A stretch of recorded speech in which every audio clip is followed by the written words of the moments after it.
Crime Story, les rendez-vous d'Alfred Hitchcock. Excellemment raconté par Serge Sauvion. Aujourd'hui, Comme des mouches de Steve O'Connell.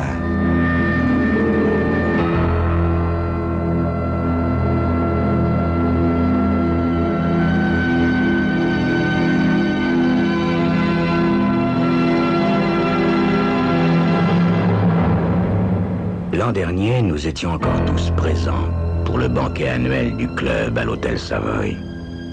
Mais aujourd'hui,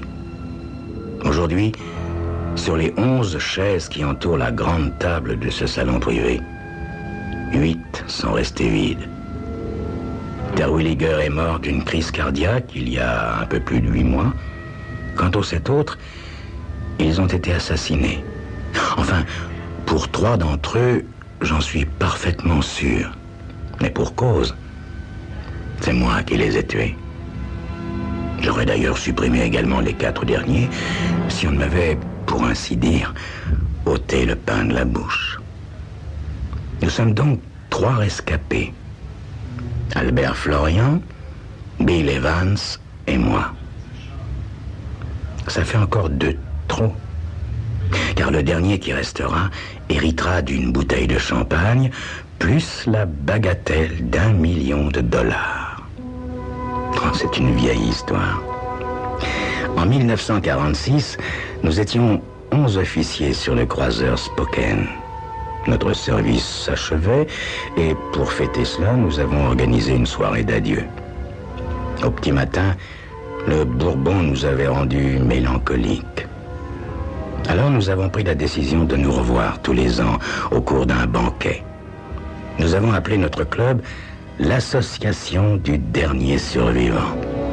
En effet, celui qui survivrait à ses camarades viendrait une dernière fois à l'hôtel Savoy pour boire une bouteille de champagne à leur santé. Il y a eu ainsi 20 anniversaires. Chacun d'entre nous semblait se porter comme un charme, jusqu'au jour où Terwilliger est mort. Un farceur, celui-là. Comme il n'avait ni femme ni enfant, il décida de léguer toute sa fortune au club du dernier survivant. Depuis cet instant, mes camarades ont commencé à tomber comme des mouches. Car ça n'était plus seulement une bouteille de champagne qui était en jeu, mais aussi l'immense fortune de Terwilliger, environ 1 million de dollars. Je n'ai jamais été très travailleur, mais là, j'avoue que j'ai retroussé mes manches. Ma première victime a été Carson. J'ai saboté les freins de sa voiture. Il conduisait si imprudemment que personne n'a eu le moindre soupçon. Le second de ma liste a été Scheller.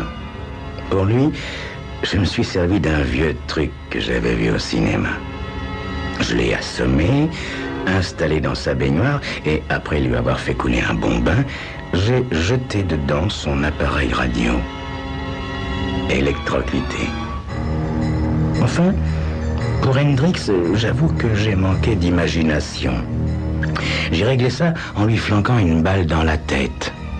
Mais heureusement, dans la vie, les policiers manquent parfois de conscience professionnelle. Ils ont conclu au suicide et sont allés se coucher.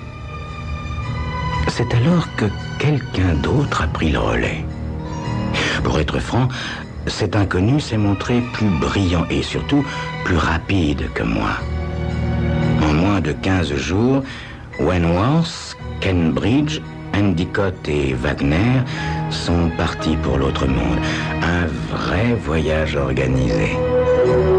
Wentworth s'est fait mordre par une vipère dans les montagnes rocheuses. Cambridge est tombé d'une échelle en repeignant sa maison. Pour Endicott, c'est plus cocasse. Une noix de coco tombant d'un arbre lui a fracassé le crâne sur une plage mexicaine. Enfin, Wagner s'est sobrement tiré une balle dans le cœur.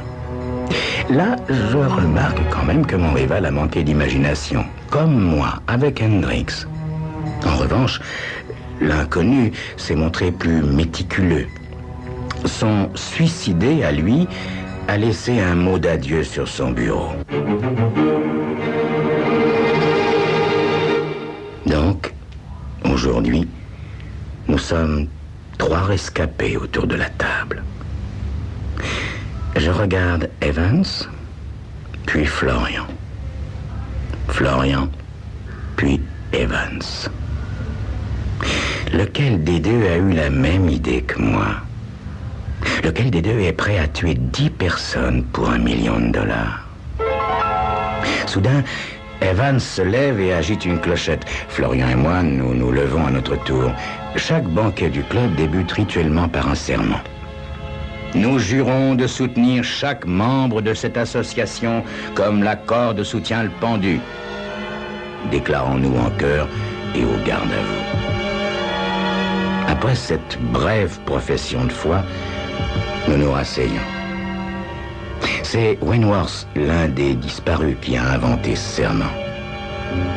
Il l'a trouvé amusant. Avec le recul, effectivement, cette plaisanterie prend un sens particulièrement savoureux.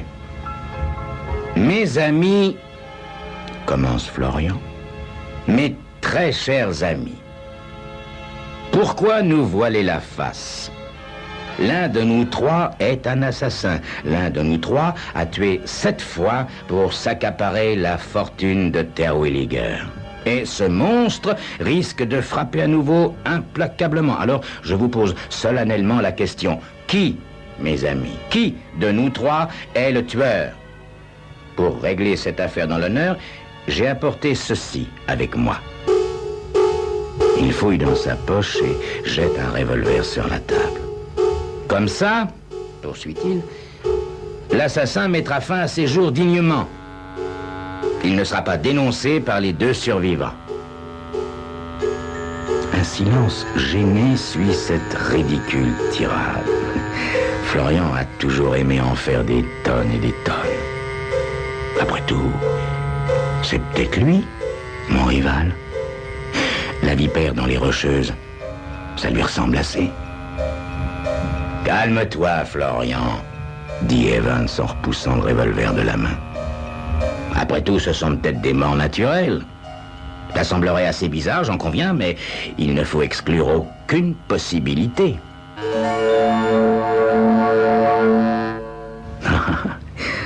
Je reconnais bien là mon Evans. Dans le civil, c'est un grand mathématicien. Ne rien laisser au hasard, c'est un principe cher aux scientifiques, mais c'est aussi la règle d'or des bons criminels. Alors, est-ce lui? Est-ce lui qui a tué les 4 derniers de la liste? Des morts naturelles? S'exclame Florian en levant les bras au ciel. Vraiment, mon vieux, tu es d'un optimisme désarmant. Je ne suis pas optimiste, réplique sèchement Evans. Je suis logique. Nous ne devons laisser de côté aucune hypothèse, aussi absurde semble-t-elle. Bon, dis-je pour les réconcilier, il n'est pas prouvé que ce sont des assassinats, mais ça semble quand même très probable. Dans ce cas, lequel de nous 3 a tué nos 7 camarades? Étudions le mobile de ces meurtres. À l'évidence, c'est l'argent. Ça reste à prouver, dit Evans. Tu as une autre explication? Demande Florian. Non, mais nous ne devons exclure aucune... Juste ciel! S'écrie Florian. Si nous t'écoutons, nous resterons parfaitement logiques, mais nous n'avancerons pas d'un pouce. Admettons donc qu'il s'agisse d'une série de crimes crapuleux. On peut en déduire que le coupable a des problèmes d'argent. Or, mes bons amis, je vous signale tout de suite que ce n'est pas mon cas. Je possède, outre mes rentes, un appartement sur Central Park, une villa dans le Vermont, plus 3 petits pieds-à-terre, l'un sur la Côte d'Azur pour l'été, le second à Paris pour l'hiver, et le 3e à Venise pour le plaisir. Avec quelle petite moue délicate il a dit ça. Ce Florian est un horrible snob. J'aurais dû le tuer plus tôt. Enfin, à l'évidence, il ne semble pas être dans le besoin. Écoutons donc ce qu'a à répondre Evans. Il toussote et sort un papier de sa poche. Je me doutais de la tournure que prendrait cette réunion. Aussi, pour que les choses soient claires, j'ai préféré apporter le dernier relevé de mon compte à la National Bank. Si vous voulez bien jeter un petit coup d'œil, messieurs... Ah, est-ce que tu peux être vulgaire? S'emporte Florian. Dis-nous simplement combien tu as et nous te croirons sur parole. Soit. Je possède 400 000 $. Bon. C'est mon tour maintenant. Les deux compères se sont tournés vers moi. Allez, vas-y, John, vas-y. Prépare-toi à mentir. Espérons que je ne vais pas me mettre à rougir comme quand j'étais gamin. Pour ma part, j'ai 500 actions à la National Oil Company. Le cours d'hier était de 1200 $. Je vous laisse faire la multiplication. Un silence suit mes paroles. Ouf, ils n'y ont vu que du feu. D'ailleurs, ça n'est qu'un demi-mensonge. Je possédais ces actions, mais je les ai perdues au jeu il y a quelques mois. La roulette pousse certains hommes au suicide. Moi, elle m'a ouvert le chemin du meurtre. Bon, dit Florian. Nous voilà revenus à la case départ. Nous sommes riches tous les trois, à moins que l'un d'entre nous ne mente. En fait, nous sommes deux à mentir, mon cher Florian, me dis-je tout bas. Moi et celui qui a pris le relais de mes meurtres. De toute manière, soupire Evans, nous n'avons aucun moyen de démasquer le menteur. Et ça, c'est très, très ennuyeux, car l'assassin n'a pas fini son travail. Pour remporter la fortune de Terwilliger, il lui faut encore tuer ses deux derniers camarades. Tu veux dire que nous devons nous tenir constamment sur nos gardes? Que nous devons constamment craindre à chaque instant d'être assassinés? Évidemment, Florian, reprend l'autre. C'est simple, il y a parmi nous un tueur et deux victimes en puissance. Je lève timidement le doigt pour proposer une solution. Florian tend la main vers moi pour me donner la parole. Nous pouvons dissoudre le club d'un commun accord et partager la fortune de Terwilliger. Ça mettrait fin à l'hécatombe. Zut, j'aurais jamais dû proposer ça. Florian et Evans tournent vers moi des regards inquisiteurs. C'est impossible, dit Florian. Seule la mort de deux d'entre nous peut dissoudre le club. Nos statuts sont inviolables. Mais au fait, John, tu n'as pas fait d'études à Oxford, n'est-ce pas? Non. Pourquoi me demandes-tu ça? Pour rien, pour rien. Non, simplement, je me disais qu'un membre d'Oxford n'aurait jamais eu le mauvais goût de tuer pour de l'argent. Pas vrai, Evans? Ce dernier hoche vigoureusement la tête en me scrutant de plus belle. Il a fréquenté les plus belles universités, lui aussi. Je sens de petites gouttes de sueur me chatouiller le front. En m'efforçant de sourire, je m'écrie « Allons, vous n'êtes que deux vieux snobs !» M'accuser parce que je n'ai pas posé mes fesses sur les bancs d'Oxford, en voilà un argument sérieux. Evans baisse les yeux, honteux d'avoir oublié un instant son implacable logique scientifique. Puis tout à coup, son visage s'illumine. Un rictus joyeux agite ses lèvres. On dirait qu'il vient de découvrir un théorème. « Mes amis, inutile de chercher plus longtemps, » déclare-t-il. Quel que soit l'assassin, il ne fera plus de victimes. Ça, je peux vous le certifier.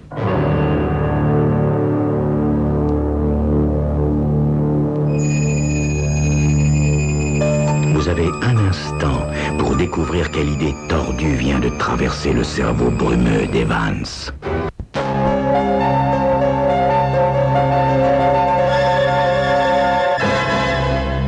Nous fixons Evans, étonné par son étrange assurance.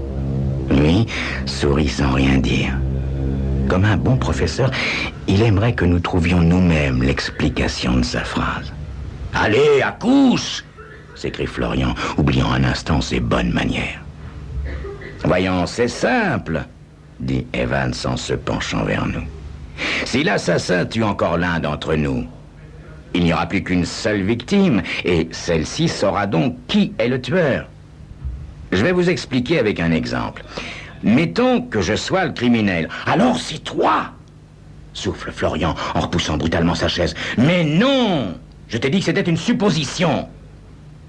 Donc, supposons que je sois le tueur. Et ce soir, je me débarrasse de toi, Florian. Quelle sera la réaction de notre cher John? Eh bien, puisqu'il est innocent, il aura la preuve que c'est moi le coupable. Et il ira de ce pas me dénoncer à la police. Voilà pourquoi nous pouvons dormir tranquilles, mes amis. Le tueur est maintenant neutralisé grâce à la plus belle des armes, la logique. Après ce petit monologue d'Evans, l'ambiance se détend. Nous pouvons enfin parler du bon vieux temps, des copains disparus et autres fadaises. J'ai du mal à suivre les plaisanteries de mes camarades, car je l'avoue, j'ai l'esprit ailleurs. Je me demande ce que je vais faire maintenant. Et tout à coup, il me vient une idée magique. Puisque l'un de mes deux compères est innocent, il faut que je le tue en premier. Ensuite, l'autre, celui qui a supprimé 4 personnes, ne pourra pas me dénoncer. Ce sera comme un duel entre lui et moi. Et je suis sûr que j'aurai le dernier mot. Nous nous séparons en chantant « Ce n'est qu'un au revoir » et bientôt, je regagne mon hôtel. Evans aussi est à l'hôtel, mais lui, il est descendu dans le plus chic de New York, le Waldorf Astoria. Quant à Florian, il a dû rejoindre son appartement sur Central Park. Lequel des deux est la victime? Lequel des deux est l'assassin? Ces questions m'empêchent de trouver le sommeil. Evans est au Waldorf Astoria. Mais oui, voilà.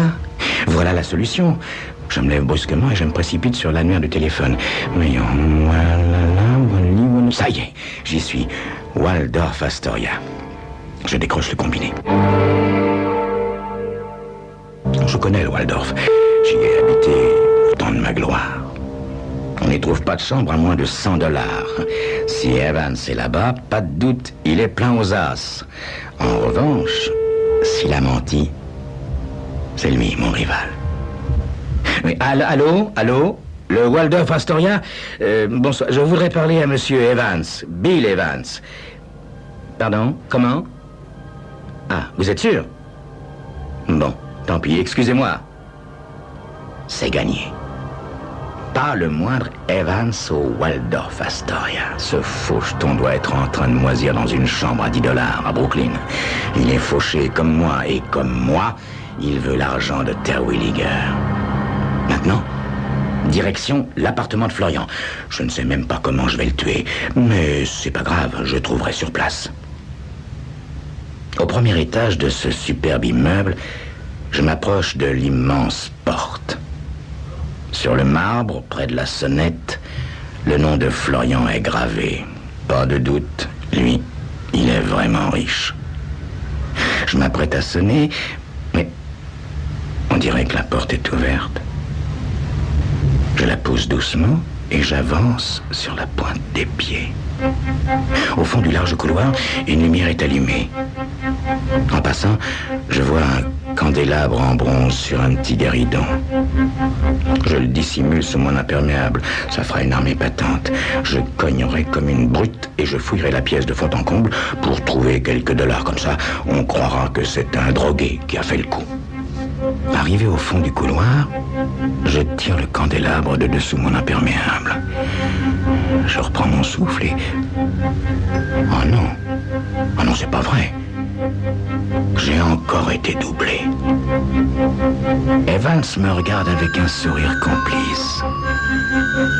Lorsque je suis entré dans la pièce, il était en train de renverser brutalement les tiroirs d'une commode. La pièce est sans dessus-dessous. Quant au malheureux Florian, il gît devant la cheminée, le crâne défoncé par un tisonnier. Evans s'approche de moi. Il me tend la main. Bravo, John. Je pensais pas que tu comprendrais. T'as eu la même idée que moi, mais évidemment, tu l'as eu un peu moins vite. Mais enfin, c'est quand même très bien. Merci, Evans, mais une question. Comment as-tu trouvé que j'étais l'autre assassin? Je t'ai suivi, mon vieux. Et j'ai vu l'hôtel minable dans lequel t'as échoué. Je hoche doucement la tête. Encore une fois, nous avons suivi le même raisonnement. Si ça continue, je vais briguer une chaire de mathématiques à l'université de Stanton. Décidément, l'honnêteté ne paie pas, soupire Evans. Ce pauvre Florian était le dernier type bien du club. Moi, j'ai déjà tué 3 personnes. Comment ça, 3? Ben oui, reprend-il en comptant sur ses doigts. Wentworth, Endicott et aujourd'hui Florian. Alors, je le regarde en souriant. Il ne comprend pas pourquoi je souris. À lui de chercher pour une fois. Il plisse les paupières, essayant de comprendre. Soudain, il pointe du doigt le cadavre de Florian. Quoi, tu veux dire qu'Albert? Eh oui, Evans. Florian n'était pas plus honnête que nous. Je croyais qu'il restait un innocent dans notre club, mais je m'étais trompé. Il n'y avait plus que 3 assassins obsédés par la même idée fixe. L'argent de Terwilliger. Tiens, récapitulons. Tu as tué Wentworth, Endicott et aujourd'hui Florian. Moi, je me suis chargé de Carson, Hendricks et Scheller.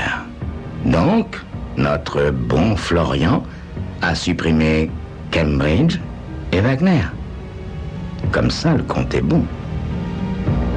Ouais, John. Enfin, le compte est presque bon. Il manque une dernière opération, une soustraction, pour être précis, car nous sommes encore 2, et ça fait 1 de trop pour l'héritage de Terwilliger. Nous échangeons un regard triste. Ça m'embêterait de te tuer, John, dit Evans. Moi aussi, prof. Moi aussi, ça m'embêterait. Nous sommes un peu de vieux complices maintenant. Evans plisse douloureusement le front pour se concentrer. De mon côté, je cherche aussi une solution à notre problème, à tout hasard. C'est alors qu'elle vient, l'idée de génie. Elle est tellement intelligente, cette idée, que j'ai l'impression de l'avoir un peu volée à Evans.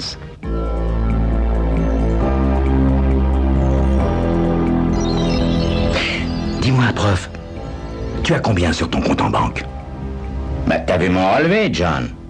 J'ai 400 000 $, mais j'ai acheté une nouvelle maison pour faire plaisir à ma jeune épouse. Et cette folie m'a coûté 600 000 $. Les traites vont commencer à tomber le mois prochain, et alors, je serai ruiné. Aucune importance, prof. On va pouvoir s'arranger. On va partager le magot de Terwilliger, et je te laisserai même la plus grosse part. Mais c'est impossible, John. Tu connais les règlements du club aussi bien que moi. Seul le dernier pourra hériter. Je sais, Evans, je sais. Mais justement, tu seras ce dernier. Moi, je vais me suicider. Je vais poser mon manteau sur la balustrade du pont de Washington et je laisserai une lettre d'adieu dans ma poche. Et tout le monde me croira au fond de l'Hudson. Tout le monde. Sauf toi. Et alors, nous partagerons secrètement l'héritage, s'écrie Evans. Non, prof. Je dois disparaître tout de suite. La police pourrait me retrouver et nous finirions tous les 2 en prison pour escroquerie. Non, écoute-moi. Demain, tu vas aller vider ton compte et tu me remettras les 400 000 $ qui s'y trouvent. Ensuite, je mettrai les voiles et le million de Terwilliger sera pour toi. Evans réfléchit un instant. Il pèse le pour et le contre. Enfin, il me tend la main et dit simplement « Marché conclu ». Dès lors, il ne nous reste plus qu'à finir de mettre à sac l'appartement de Florian, tout en parlant gaiement des jours anciens. Quelques semaines ont passé.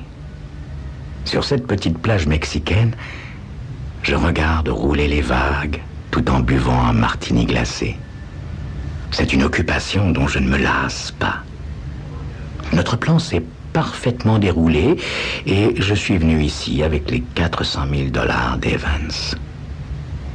C'est après mon départ que les choses se sont un peu gâtées. Pas pour moi, non, pas pour moi, mais pour ce pauvre Evans. Oh, il a bien hérité du million de Terwilliger.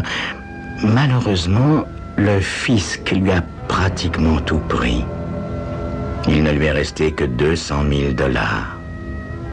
Alors, bien évidemment, il n'a pas pu payer les traites de sa maison. Au fond de la prison où il croupit à cause de ses dettes, Evans doit me maudire.